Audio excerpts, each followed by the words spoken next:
Nation to Nation, re-elected MLA Lisa Semler says there's a lot of challenges to overcome in the next 4 years for the Northwest Territories. The cost of living in the Northwest Territories has risen so much since the pandemic that it's unbearable. Ontario First Nations continue their opposition to the Métis self-government legislation. It's unfortunate that we haven't been consulted before. We should have had this conversation with Canada a long time ago. And the president of the NunatuKavut Community Council responds to accusations of false claims to Inuit ancestry. People who are fake don't have a history that tells us about where our people lived, how they lived, and the effects of colonization. Ani, welcome to Nation. I'm Annette Francis. On Tuesday, the Northwest Territories held its election. It was stalled due to the wildfires earlier this year. There was a large turnover and many incumbents didn't make the cut, but Lisa Semler held on to her seat. She was first elected in 2019. She's known for advocacy work over MMIWG issues, as her mother, Joy Semler, was murdered when Lisa was 8. Semler joins me now. Welcome, Lisa Semler. Hello. What do you credit your election success to? I think the last 4 years I was a regular MLA, and so as a regular MLA in consensus government, which we do in the Northwest Territories, I'm able to speak freely. I don't represent a party. I get to represent my constituents. So every issue that comes to me, I can raise it in the House. I don't have to ask permission from anybody else. There are a lot of issues in our northern community. And so I think one of the things that going door to door, people were just happy that their voices and their concerns were being raised at a higher level publicly. You did win a re-election, but a lot of incumbents lost on Tuesday night. What do you think happened there? We've had a really tough 4 years, I think, throughout the world and Canada and us in the North especially. We've had floods, we've had fires. More than, I think, 3/4 of the territory was evacuated out of the Northwest Territories. We spent 2 years in COVID lockdown restrictions in the Northwest Territories. It took a toll on our territory, and that blame probably projected to some of the leadership. I know that the members and the colleagues that I worked with worked hard, even though we had lots of challenges to get through in 4 years, and with a lot of new members, I think that's frustration came out in the election. What are some of the priorities over the next 4 years for you? I think one of the things that I've heard consistently is the cost of living. The cost of living in the Northwest Territories has risen so much since the pandemic that it's unbearable. Like everything is going up. Heating, the fuel costs, heating your homes, power, cost of building supplies. So homes are getting out of reach for everyone up here. Our seniors, they're on fixed incomes. They can't afford to stay in their own homes, but we have a shortage of housing. Like, we have a housing crisis. And where are they supposed to move to? There's no low cost housing. There's nowhere for them to go. So we need to really look at how we as a territory are going to fix that issue. And the second issue is our addictions. We have, in our region alone, during our campaign, we lost 5 young adults just in the campaign in our region due to addictions. And we really have to get serious in the territory of how we're going to support our people to get well. Because of your personal tragedy, you have been a strong advocate for missing and murdered Indigenous women. What still needs to be done on this in the territories? the thing that needs to we need to continue to work. We have a territorial action plan. I know I fought hard for us to just do our own because the national action plan was not being completed at the time. We do have that, our legislation. We're looking at different pieces of legislation, and one of the priorities right now is the missing persons legislation that we don't have. And I know that we, you know, and I'm, you know, we lost, you know, we have from our region, you know, Frank is missing and Frank Rubin is missing, and, you know, everybody's advocating for this missing persons legislation. If we had it, would it made a difference? You know, and I think that when this last assembly were towards the end and the legislation was to, you know, come to the committees and consensus government to go out for consultation, we didn't have the time to go out and do that. And we need to be working with our Indigenous partners. You know, I think the one thing that came to the top of my mind is during the inquiry is giving police the power, sweeping powers in certain circumstances. You know, there's a lot of mistrust against RCMP as Indigenous people. And, you know, so we have to weigh that balance, the giving this power to the RCMP when it comes into certain circumstances. But, you know, and making sure that we consult with those Indigenous governments before this legislation is passed. But I do know that that's a priority at the beginning of this assembly to be able to bring that legislation forward. How does that affect you now as a politician? Myself, I think it's everything that I bring to the table. You know, my background, my own history is trying to make sure that we're doing all the work that we're doing is actually work that's going to benefit the people. And, you know, and rushing things through sometimes, you know, it would benefit in one area, but it could be a negative in another area. And so I'm always cautious when every decision that we make as legislators on legislation, if we're recommending changes to policies, that it's actually going to make sure that it's focused on the people and it's going to better their lives. So I think that myself, that's when I look at anything, that's how I look at making those changes. Rumors are swirling that you're considering throwing your hat into the ring for premiership. How serious is that? I've been approached and I've been asked to think about it. You know, I do believe that we do need strong leadership. We do need somebody that will be able to work and understand the relationship between Indigenous people and the public government and how to work together. We need somebody in there that's compassionate, but also can bring the issues home. All 19 members together. And so I think I have to, it's not up to me, it's up to the 19 members. And, you know, once I get there and meet them and see what their priorities are, I will consider, you know, putting my name forward for cabinet. And I will also think about the possibility of premiership if that's the way it comes with members there. Okay. Miigwech, thank you for joining us. Thank you.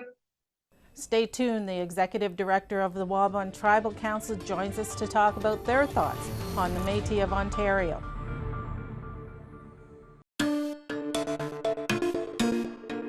Ani, welcome back. Bill C-53 is currently winding its way through Parliament. It's a proposed law that would recognize the self-governing rights of the Alberta, Saskatchewan, and Ontario Métis nations. Over the past few weeks, a parliamentary committee has heard from First Nations and Métis witnesses. First Nations are calling on the government to rescind it because they say the Métis Nation of Ontario is claiming historical communities in their territory. Jason Batiste is the Executive Director of the Waban Tribal Council. It represents 6 First Nations in Northern Ontario. They've taken the matter to the federal court. Jason Batiste joins me now. Welcome to Nation to Nation. Thank you for the invitation to talk to you today.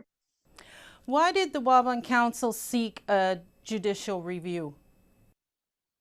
Well, you know, honestly, we have deep and grave concerns about the assertions of the Métis Nation of Ontario with respect to the lands where our communities are and the historic the historic community that the Métis Nation of Ontario claims that we know is not present. So, we chose the court challenge as a way to take the argument to the people, or to have some measure of justice for the folks where I'm from. And what's the status of that case now? The status of the case, there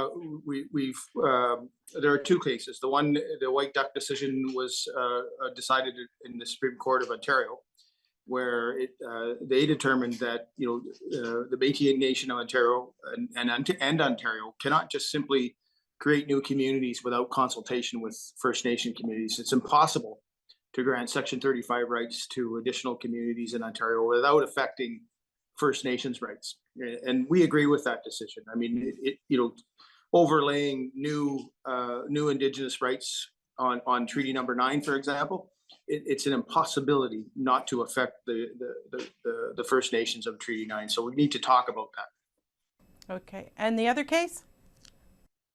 The other case is we're challenging Bill C-53. Of course, the federal government is looking to advance Bill C-53 through the legislative process, and we're challenging the initiative in that new legislation, because again, we feel that Bill C-53 grants Section 35 rights to historic communities that simply don't exist, at least as they are not present in our jurisdiction in Treaty Number 9 in Ontario. We understand that there are Métis communities in Manitoba and other places in the West, but quite frankly, they simply don't exist where my people have been from time immemorial. And when we've done the research, and we need to challenge that in every way possible. At committee a few weeks ago, you alleged there are illegitimate Métis groups asserting rights in the North. What exactly are they doing? Well, they're not simply asserting that they're congregating in and of themselves as a particular communal interest. They're asserting things like consultation demands on industry, effects of regional industrial development on their land. They claim that the Bill C-53 is only about the internal workings of their governance and administration. And we know that that's not true. Governance without land is something I don't quite understand in the sense of Indigenous peoples. If you don't have land, what are you governing? And so when I say illegitimate, again, I go back to the fact that the Métis Nation of Ontario and the Abitibi homeland that they claim where I'm from simply does not exist and never has, and ergo must be illegitimate. What are you hearing from other Ontario First Nations in regards to developments like this as well? There is not one First Nation that we've talked to in the last 2 years since we brought this issue to light in Ontario that hasn't joined us in opposing the Métis Nations of Ontario's assertion of the 6 homeland communities that essentially cover the entire province. It's not a small community.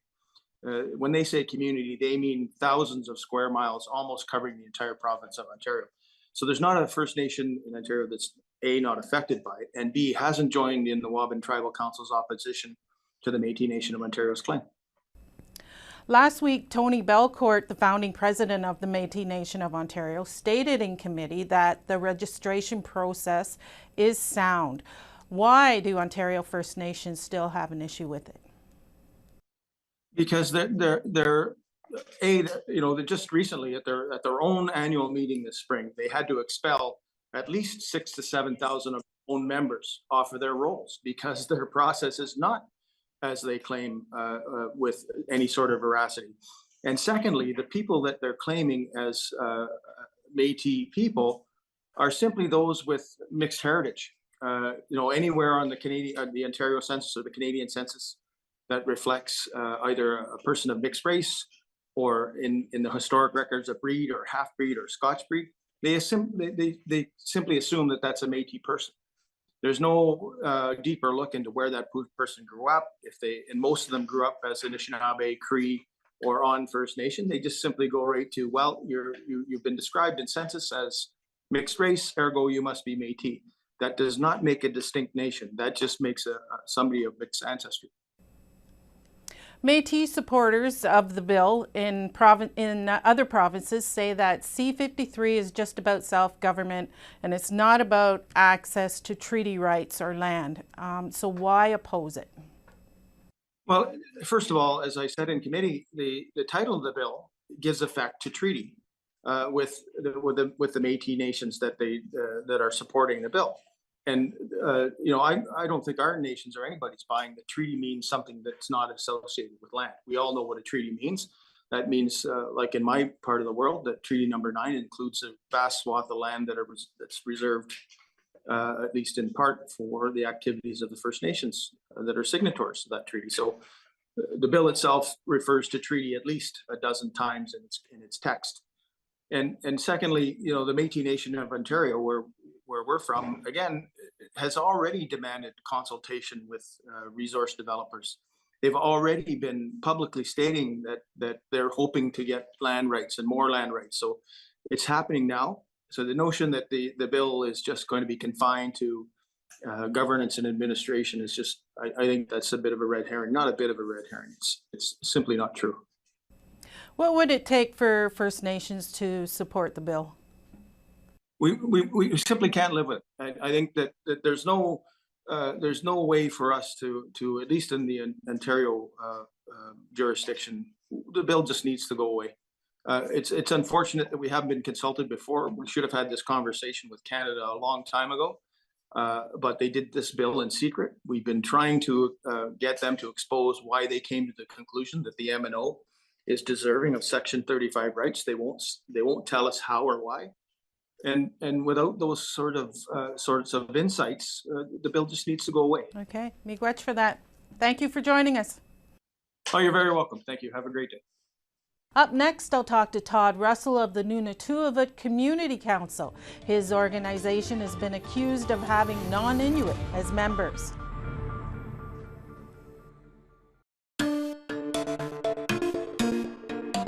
Welcome back. Another group that's been taking some heat these past few months is the NunatuKavut Community Council.